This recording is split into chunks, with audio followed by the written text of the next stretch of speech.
بسم اللہ الرحمن الرحیم۔ السلام علیکم ورحمۃ اللہ وبرکاتہ۔ محترم ناظرین، آج میں آپ کے لیے بنی اسرائیل کے دو آدمیوں کا واقعہ لے کر آیا ہوں۔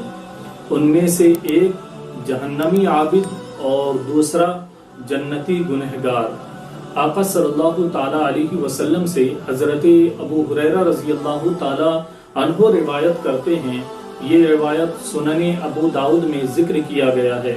حضرت ابو ہریرہ فرماتے ہیں کہ آقا صلی اللہ تعالی علیہ وسلم نے ارشاد فرمایا کہ بنی اسرائیل میں دو آدمیوں کے درمیان آپس میں الفت و محبت تھی، اور ان میں سے ایک عابد تھا اور دوسرا گنہگار شخص تھا، اور جب بھی عابد اس گنہگار شخص کو دیکھتا، گناہوں میں ملوث دیکھتا، تو وہ کہتا تھا اس سے، اے گنہگار شخص، گناہوں سے باز آ جا۔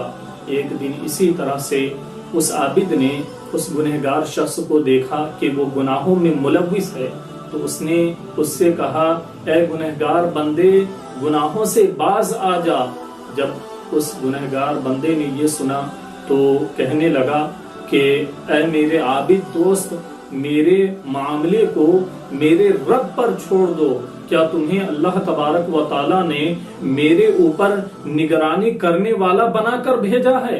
جب وہ عابد یہ سنتا ہے تو غصے میں کہتا ہے، خدا کی قسم، اللہ تبارک و تعالیٰ تمہیں ہرگز معاف نہیں فرمائے گا۔ راوی کہتے ہیں کہ یہاں پر یا تو انہوں نے یہ جملہ کہا یا یہ کہا کہ اللہ تبارک و تعالیٰ تمہیں ہرگز جنت میں داخل نہیں فرمائے گا۔ آقا صلی اللہ تعالی علیہ وسلم فرماتے ہیں کہ جب ان دونوں کا انتقال ہو گیا اور اللہ تبارک و تعالیٰ کی بارگاہ میں دونوں بندے حاضر ہوئے، تو اللہ تبارک و تعالیٰ عابد کی طرف مخاطب ہوا اور فرمایا، اے بندے، ذرا یہ تو بتاؤ، کیا تمہیں میرے بارے میں علم تھا کہ میں اس شخص کے گناہوں کو معاف نہیں کروں گا، یا میرے اختیار پر تمہیں قدرت تھا؟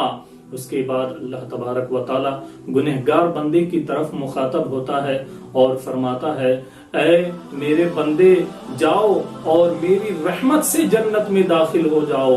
اور عابد کے لیے حکم جاری فرماتا ہے اللہ تبارک و تعالی کہ اسے لے جاؤ اور جہنم میں ڈال دو۔ اللہ اکبر۔ حضرت ابو ہریرہ رضی اللہ تعالی عنہ فرماتے ہیں کہ قسم ہے اس ذات کی جس کے قبضے قدرت میں میری جان ہے، اس عابد نے ایک ایسا جملہ کہا جس جملے نے اس کی دنیا و آخرت کو برباد کر دیا۔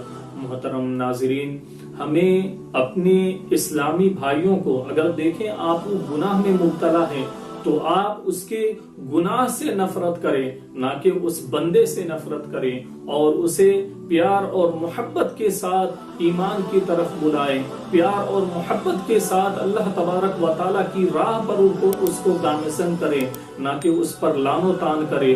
ہو سکتا ہے کہ آپ کا ایک جملہ آپ کی دنیا و آخرت کو برباد کر دے۔